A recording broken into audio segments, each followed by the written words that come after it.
All right, everybody, welcome. We are already on episode number 6 on the Hustle and Grow Show. I am your host and fellow entrepreneur. As you can possibly see, I am the owner of the Share Future Insurance. And I decided to start the Hustle and Grow Show to be a ultimate podcast, for ambitious individuals who are ready to supercharge their personal and professional growth. Whether you're a seasoned entrepreneur or just budding creative, just starting out, or even just someone looking to level up in life, this podcast is your one stop destination for inspiration, insights, and actionable strategies to help you thrive in today's fast paced world. So, just a quick reminder, guys, if you haven't given StreamYard access, to comment on the live stream, your name will not pop up on the screen. And obviously, we want to see who's talking to us. So make sure you give your Facebook access like this. Instead of saying Facebook user, we want to see your name. Now, since we're live every Tuesday, we start the show off with the Tuesday tip. And my tip of the week is actually not something that I thought of. It was kind of brought to my attention by one of my friends and fellow group members, Noah. He basically was just kind of giving advice on using that at everyone or at followers feature and just saying how it can be kind of overwhelming in your news feed and in your notifications. And he was like, everyone loves what you're doing. You don't need to do at everyone or at followers every time because it might turn people away. And I know for myself, if before starting a Facebook group and all this, I would be like weary and steer away from, the notifications and the groups that were always constantly tagging. So I guess my tip is if people follow you and they like what you do, they're going to come to your page, come support you naturally. You don't have to overwhelm them with notifications essentially. So today's guest is Ben Huso, and he is a local general contractor and owner of the Huso Construction. Just kidding, it's on this side. And Ben got into this profession because of his dad. So Ben stated that he's continued to push himself to learn more and expand his business. He started to market himself more, and he's had several opportunities to run ads, as well as actively sponsoring local events in the community. And we'll let him talk more about that here soon. But yeah, Ben's been in business now for over 7 years, and he's seen a lot of projects, met a lot of amazing customers, and heard their stories. So let's welcome Ben to start us off this morning. Give us a 30,000-foot overview of yourself and your Tuesday tip. All right, good afternoon. I guess, well, it's still morning, I guess. I mean, depending on whether it's daylight savings time or not. For me, yeah, I'm a very down-going, easy guy. I'm a general contractor. Basically, we do everything from concrete to roofing.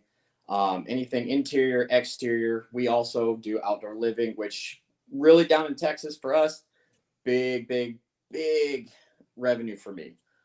It's actually my niche right now that a lot of customers have, moved into some of these newer houses and don't have patio covers, and getting to put down decorative concrete and adding patio cover space and outdoor living for them and seeing the happiness that comes from it has been, a lot of the inspiration that I do is I enjoy seeing and hearing, their, what they bring to what they're looking for, basically having their idea in their head, and then they're explaining it to me, and then having that idea brought to life. And it's a lot of fun. I mean, I enjoy what I do.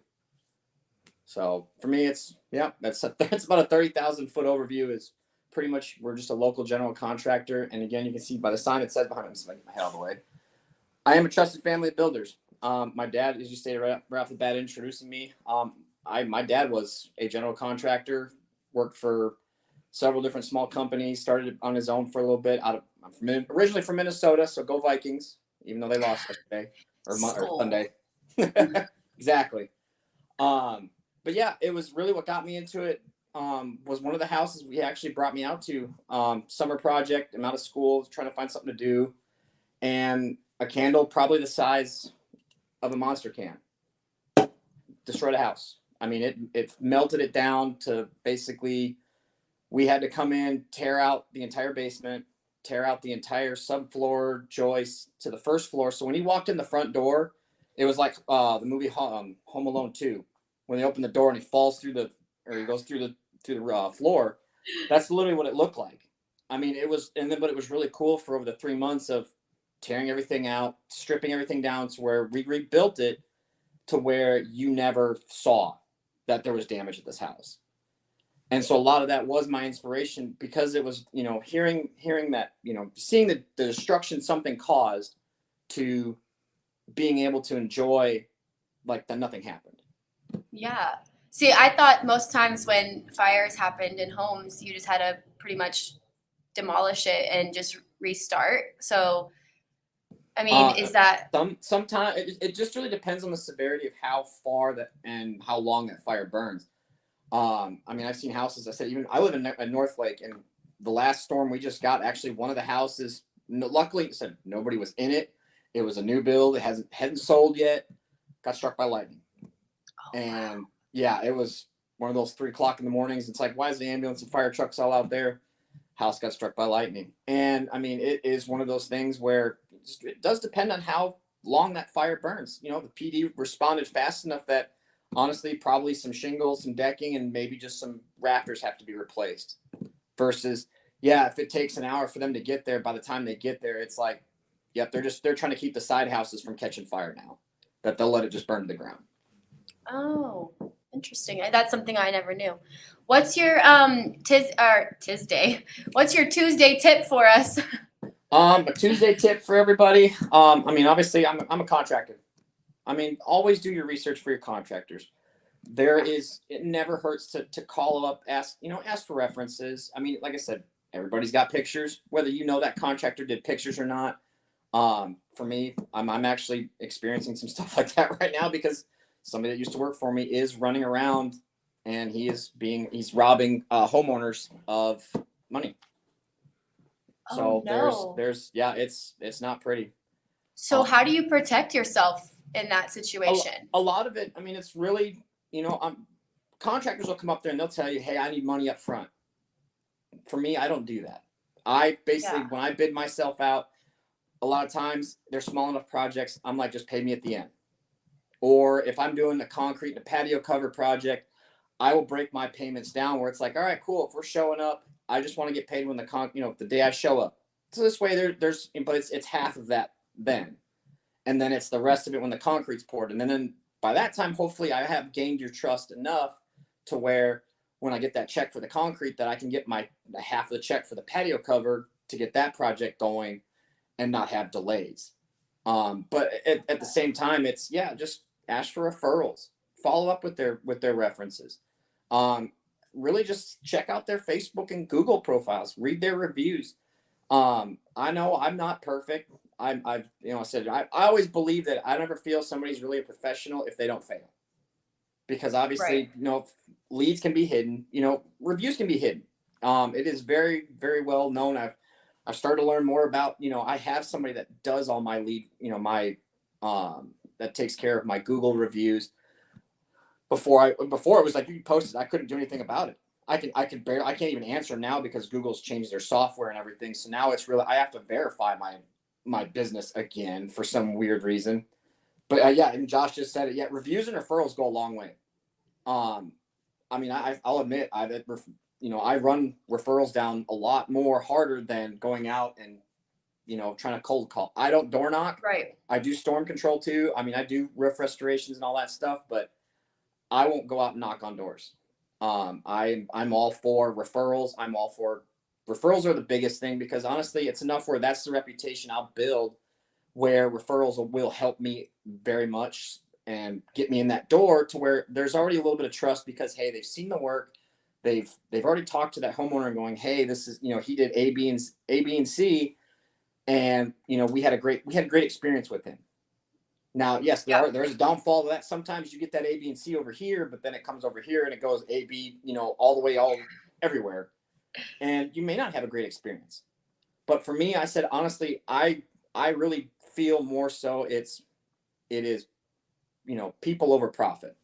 A lot of that is because I care more about the reputation. I care about, the homeowner, because, you hear these horror stories where contractors are coming in and they're taking these money and then they never finish the job. And it's like, I'm a homeowner. I would be devastated to hear some of the amounts that I've heard and I've come I've across seen that it. people have lost. And yeah, they either get the slap on the wrist and nothing happens, or, you know what I mean? It's frustrating. And it makes my job from, being, here to this much harder to get sales going, because, there's such a black mark on contractors. Yeah, absolutely. And like I've totally seen those Facebook groups that are like, don't hire this contractor. I'm like, oh my gosh.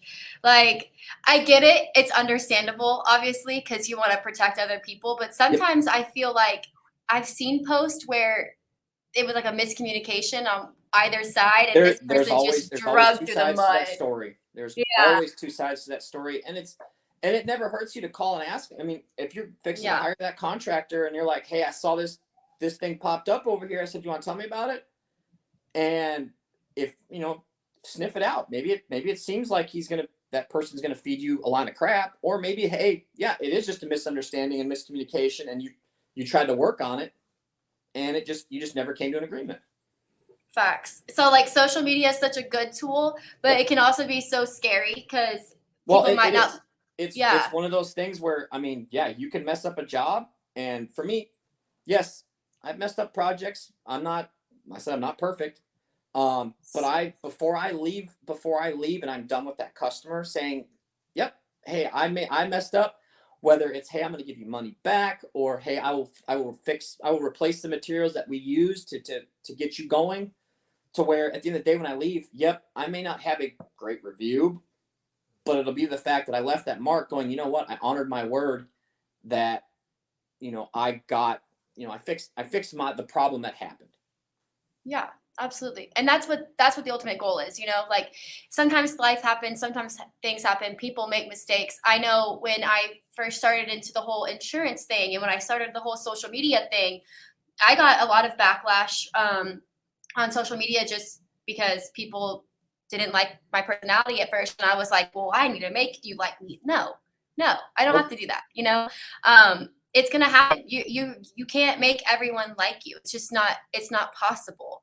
And so I really struggled in the beginning, like, how am I gonna build my business if I can't get, one person to leave a review or one person to do something that say something nice about me, or I don't know. It is, But it is the very time that hard. went on, yeah. Yep.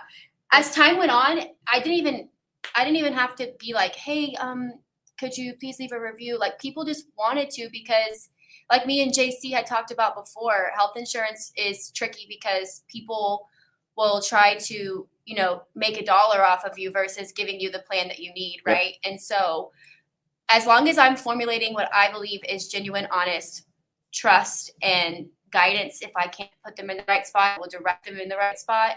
I think that Yeah. it's all going to come together, just like with your company as well. Just Yep. being I who mean, you are.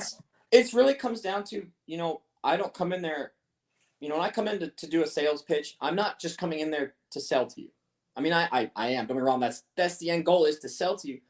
But at the same time, I'm also coming there and I'm telling them, I give personal stuff because I want them to feel comfortable and relaxed, to where, yep, I want you to know things that, yep, I may be able to relate to some of the stuff that's going on in your home or the project. But it's also the point, I don't want them to feel like he's just here to sell me something and then he doesn't care. But Right. at the end of the day, it's more so I enjoy the interactions that I have with these homeowners. I'll tell you, I've met a lot of cool people. Like I said, I have a lot of stories that, you hear things and it's always fun. Um, I've been around long enough too, where, I mean, like I said, I've actually have met some big superstar names. One of the guys, one of the realtors that I know, he hooked me up with one of his clients, and I actually fixed a lot of the repairs in his house so he could sell it. Turned around, he calls me 2 weeks later, says, "Hey, the house we closed on, we want to put a patio back there." A lot of y'all have seen the video that I've posted. If I they love that haven't, I video. mean, go to my website. It's there. That is actually the patio cover I put on his house. That is a 900 and I think it was like 902 square feet. It was really one of those odd numbers. But it was 900 square feet of concrete, and then we ended up dropping a 535 square foot patio cover on top of it. Um, to where, it was really cool. I mean, but it was a great experience. I mean, he it was one of those real interactions where, I mean, when we were opening up the garage trying to find the sprinklers, he had a high-end car in his garage. Yeah. I looked at the back end. I'm like, oh, it's a Corvette, because it had that almost distinctive look. Yeah, till I got a little bit closer and I was like, oh, that's a McLaren. I'm like, but for me, I'm so humble. I'm like, I didn't say anything about it.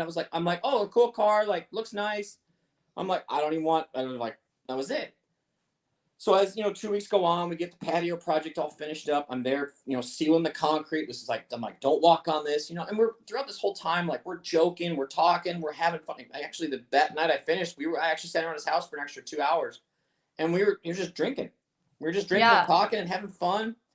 But I really, like, once I finished, we finished the concrete and everything and finished the project. He goes, "You never asked about the car." I said, "What, your McLaren?" He goes, "Yeah, do you want to go for a ride?" I'm like, well, I mean, like, I'm not, like I said, I don't want people to think that I'm there to use them. Be like, oh, Yeah. I'm gonna like buddy with you. I'm like, no, I wasn't really like, I go, if you want to give me a ride, sure. So yeah, he takes Like, me why down. would you say no? Well, I mean, I'm like, I'm real gun shy. I'm like, is this the right thing to do? I was like, yeah, let's go for a ride. Fine, that's fine. Takes me down 75. I mean, I think he got it up to like 135 or something like that. I don't know. That's I was crazy. like, and he's like, here, check this out. And it's like, it's moving this much. I'm like, this thing's got some nice handling. Whips around, he goes under the freeway, turns around, pulls into a Tractor Supply. And I'm like, what are we doing at Tractor Supply? I said, do we need anything here? I'm like, am I missing something? Did I forget something? No, he's like, hop out. I'm like, why am I hopping out? Well, you're driving. I don't know. Did you? No. He goes, if you don't drive, we're walking home. Oh, okay, I'll drive it home. So yeah, I got to drive it home. I was like, well, this is, like I said, never in a million years. He goes, yeah, this is about a $250,000 car. And I'm like, no big deal. Whoa. I'm like, I mean, of course, yes, I gunned it down the road a little bit. I mean, it drove nice. It was a beautiful car. Holy crap. Get out of the car. I'm like, I'm like this. I'm like, just adrenaline nerve wracked. So it was even more fun of an experience, but it was to the point where, I developed a relationship with this guy that he called me a week later and he's like, I've got cash. I want to invest. I want to spend it. I want to invest in stuff. I'm like, well, like, what are you looking to do? I'm like, we can go to home building. We can renovation homes. Yeah. And he's like, well, I don't know. Well, let's talk about this over cigars. So I'm going to introduce you to somebody. And I'm like, well, what are we doing now? I'm like, all right, like, what are we doing? Like, let's just figure this out. So we ended up over at Tractor Supply, or not Tractor Supply, but Cigar International right there in Fort Worth. Yeah. Get there, my wife's along, and we go into this. We're off. I mean, we're not even in the bar side where it's like, everybody's there. We're in the back room. And as I walk in there stood Chuck the Iceman Liddell. So whoever's watching, if people know who he is, he's a nice guy, super cool, chill dude. I knew that this was the story you were talking about because we had talked about it. I've met him too. It was so cool to meet him. And then it was, like I said, my wife's along.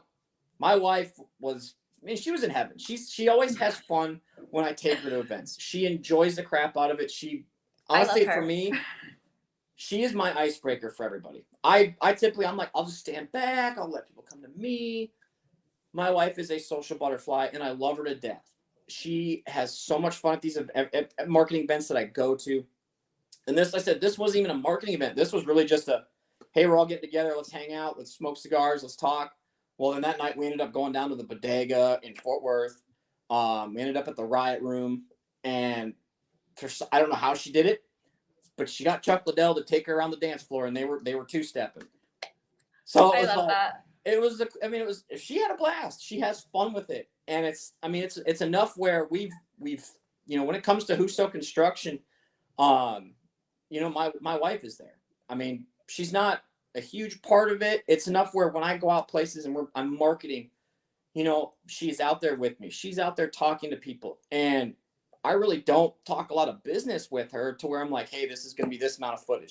It's enough where, yeah, I've got got turf samples sitting out there. I've got concrete. She actually helped me develop a book. Let me see if I can find it real quick. It's right here. And if anybody's out there doing things, this book is always with me. Yep, I've seen it. It is literally pictures and pictures. There's probably 30 some pages, I think, of just different jobs and work. She put all that together for me. And I mean, I would have never ever thought of doing something like this. That she has a very creative side that, yeah, I can attest that book has gotten me a lot more traction with people, because now it's like, oh, cool, you have a book. And then it's enough where they stop, they have to start looking through it. And then they start asking questions about it. And it's enough where she's right there. She can answer a lot of it. And I mean, I don't make her come to these events. It's especially if we're out, like I said, Chicken and Pickle is pretty fun. I mean, yes, that we was a get to good play one. pickleball, but it was really cool just to see that place. Because I mean, I've seen them before and they look fun. I mean, I know the neighborhood I live in has a small little pickleball court. But it's really cool to go to different events. I mean, I'm involved with a lot of events, groups up here in North Lake, that a few of them do meet. I mean, one meets Tuesdays every morning. One meets Wednesday or Thursday mornings. I've got two other groups that meet every other, or the second and third. This is the first and third Tuesday of the month. At noon, and then there's one that meets once a month, and then there's like in the morning, and then there's once a month at the end of the night, and then but it's a lot of times when you go there and she's there, I mean, she's walking around talking to people. I'm just like, I just want to grab my drink and I just want to stay right where I'm at. Because it's more so, I am not a very open person right off the bat. I like to sit back and kind of watch, and I'm trying to read the room to like, all right, cool, maybe I can talk to this person. Now I'm going to, I don't want to interrupt people's conversations because I see they're talking. And I'm like, I'm just going to wait over here. So I hide in the corner a little bit. But she just goes out. Next thing I know, we have 15 people around us. And it's all from her. Yeah. And I mean, she enjoys it. She's a firecracker. She's a firecracker. But I mean, at the same time, she gets kind of, she loves doing it. And it's like, she goes, if one day a week, it's all I got to do. She goes, after that, it's like, it's a, hey, I like doing it. And then it's like, man, I'm just kind of peopled out. Yeah, I totally understand that. Like, I've never you need to go to this, you need to go to this. I'm like, no, you want to go? Let's go. If you don't, I'll go. I got to go because obviously for me, but it is when she's along. Yeah, she has fun. I mean, and it's enough where, she gets to meet people. So, I mean, it's always a blast.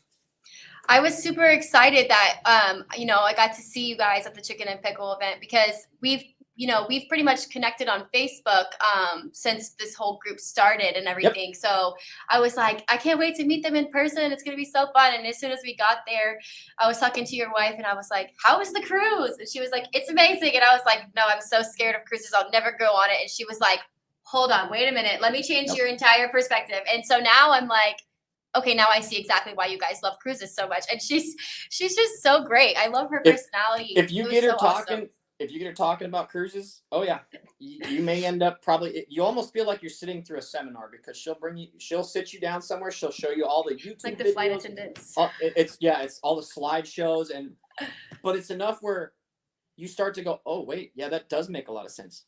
There, people think cruising is cheap, or not cheap. I say people think expensive. Yes, if you go on a Disney cruise, I'm sorry for Disney people. I'm not a big Disney person. I mean, I do watch Disney Plus, but I'm not a Disney Cruise Line fanatic. I'm just not that. That's too kid friendly for me. We are more of Royal Caribbean folk, which we've enjoyed it. And it's honestly, I've seen a lot of cool things. Really cool. I mean, just cool things you get to see on a cruise ship that you would never go see if you went to stay at Cabo for 4 days, where you can spend the same amount of money and go on a 7-day cruise and see 4 other countries, and you can, try exotic food. And that's true. I've apparently learned to like escargot. I don't know. It seems really slimy to me. Actually, I don't know. If you can think of eating, what is it? It's basically like a dumpling. It's got the meat pocket inside. A little. Just take the shell off. Take the piece off of it and take the meat out of it, and that's literally what it tastes like. I'm such a texture person. Blah. Oh, but I don't know. I don't know. It freaks me out. So I wanted to ask you something, kind of like on the same lines. So you've been a business owner for 7 years now. Has your wife been with you the whole journey, with the business? No, actually, really, she's been with me for, well, we're going on, it'll be 3 years now. Yeah, 3 years in April. It'll be coming on 3 years. Awesome. We've been Awesome. married for 2 years. It'll be 2 years here in November. But yeah, I mean, I've had my business beforehand, and I mean, it was for me because I was working a nighttime job where I was working full time at Peterbilt. If anybody people know who that is, it's a trucking company. I was on the assembly line putting in basically, if you sit in your car, literally everything you see inside of your car is what I was actually putting in these trucks. Oh, nice. So that was a fun experience. I mean, I'll admit for pay, very, very top pay. For walk in the door, you're probably looking at least $22, $23 an hour starting.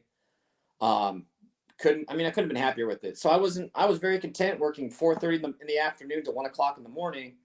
And then I started working this during the daytime, just kind of, back to my humble roots of, I was doing a lot of handyman work, little small projects to where, yeah, I didn't, it was just help kind of give a little bit extra cash. And so I started getting kind of more into like, well, wait a minute, there's concrete. I know guys that do that. I'm going to try that. And then it's like, okay, yep, there's a little more, a little more money in there. And then I started getting into roofing. And I mean, yeah, then I realized like, well, wait a minute, there's money here. So I really changing my philosophy more of, yes, the small jobs are still important. I do get calls probably weekly a lot, looking for, handyman things. And if I have time, yeah, I will definitely. How do you get rid of the buzz? I'm a new owner of an insurance agency. Honestly, for Josh, for you, the easiest way, find a networking group and just sit up there and talk to them. It's really, it's not to say hard, but it is one of those things where just introduce yourself and talk to them and build a reputation with them. Be like, hey, find out if they have insurance or if what they have. Like I said, I'm in 4 of them right now that for sure. I mean, and there's insurance agents in there. They don't try to sell me their work, their profession, and I mean, I don't try to sell them mine. But if they ever have, hey, can you fix this? Yeah, I can fix that. And then if I'm ever in a pickle and I'm like, hey man, my insurance is going up over here, can you help me out?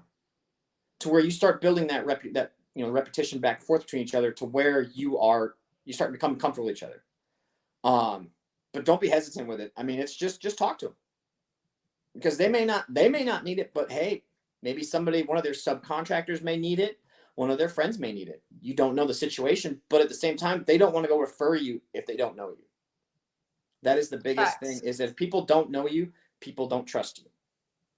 I mean, I said, Alexis, you're in the insurance industry. You know that. And you're talking about, I mean, especially how hard is it being with insurance? There's one guy in the neighborhood, in the networking group that I was just at this morning. He's a life insurance agent. Mm-hmm. You want to talk about having a difficult conversation with somebody? Yeah, you don't want to talk about life insurance. Yeah. It's because I said, when you're talking car and auto, yeah, that's the insurances you have to have. Like, because obviously if you get hurt, it's expensive, but it's really hard to talk about somebody that died and, the what it, having that what if coverage, and do you even know if you have it or how good it is? But when you sit down with somebody and they're like, yeah, it's going to cost you A, B, and C, this is how much you're going to have. This is how much it's going to cost, but this is why you want to have it, versus, hey, because there are people around you that, I mean, I have fallen off a house. Luckily I landed in the grass. Didn't hurt, got back up. I've had a few of my contractors fall off roofs. Luckily, he wasn't on the tallest part of the house, but he was on the part where he fell off in the grass. Yep. I literally had that conversation. Sorry to cut you off. What? I literally had that conversation with. So when I started, so Josh is on the PNC side of things. So I'm on the help side. And when I first started, I was just dialing, business owners all day and calling. But eventually I was like shifting towards how can I bring value to you as a business owner and to your company. So I really had to think about what I wanted to say. And I had to think about a business that really might not know their options or what to do in the event, like you said, falling off a roof, right? Yep. And so I talked to several roofing companies, and I'm in the works with one right now. But I basically brought it to his attention. I was like, I understand health insurance isn't for everybody, but here's what it's designed for. It's not Yep. for your doctor's visits, right? You work on a roof all day. What if you fall off? Do you even have workers' comp? Do you have any type of protection? Do you have liability? Yep. I can help you with all of those things, but you got to have a conversation with me. Yep. And when you're ready to have that conversation, let me know. Yep. And I left it at that. And now we're having a conversation.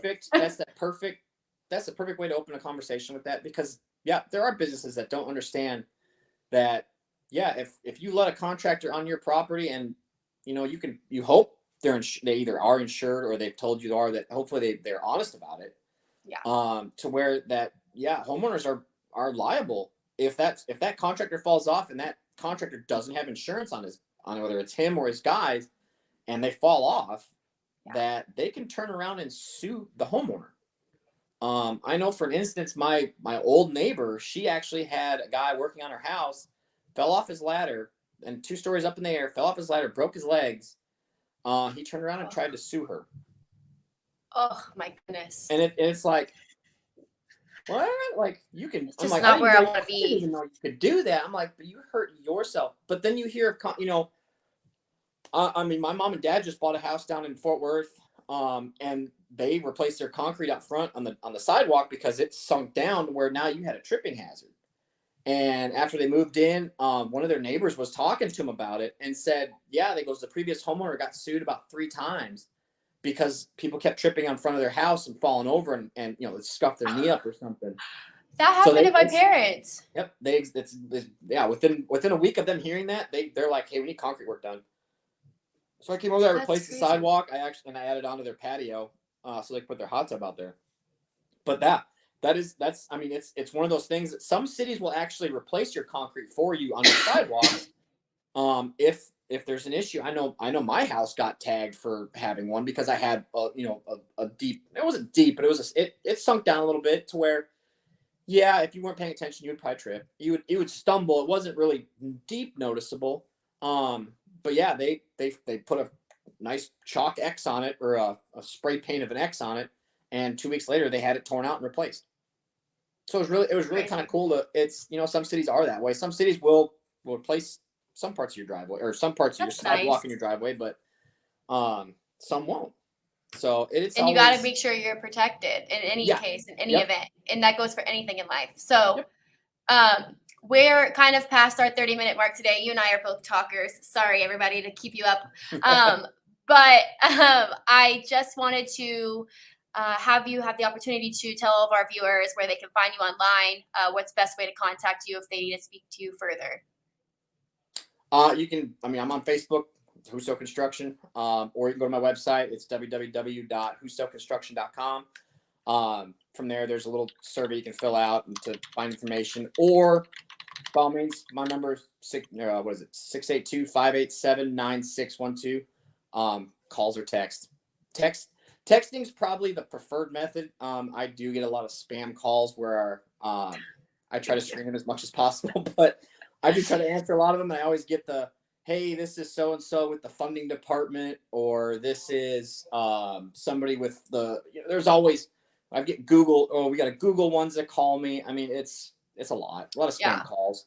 So by all means, texting is the best way to get a hold of me, because obviously I'm a contractor. I have my phone on me a lot. My wife will attest to that, and she yells at me a lot for being on it. So texting is a very easy way to get a hold of me. Perfect. Well, I just want to tell everyone, thank you so much for joining us today. And also, Ben, thank you so much for hopping on here, letting me interview you today.